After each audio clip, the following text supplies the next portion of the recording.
एका चौकामुळे संपूर्ण शहराची ओळख बदलू शकते.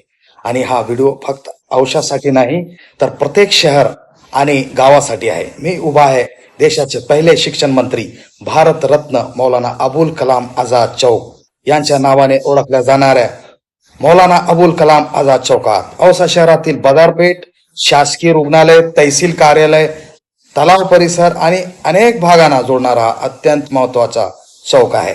दररोज हजारो नागरिक आणि वाहनांची ये जा येथूनच होते.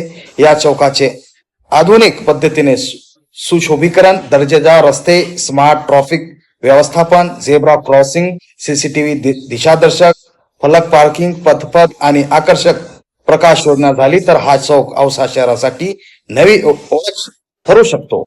आणि हा विचार फक्त औषधापुरता मर्यादित नाही. तुमच्या शहरात किंवा गावात असा एखादा महत्वाचा चौक असेल तर नागरिक म्हणून अशा दर्जेदार नियोजनाची मागणी नक्की करा. सुंदर आणि सुरक्षित आणि नियोजनबद्ध चौक प्रत्येक शहराची गरज आहे. तुमच्या मते आणखी कोणत्या सुविधा असाव्यात कमेंटमध्ये नक्की सांगा. आणि अशाच विश्वास बातम्यासाठी MS मीडिया टीव्हीला फॉलो आणि सबस्क्राईब करायला विसरू नका.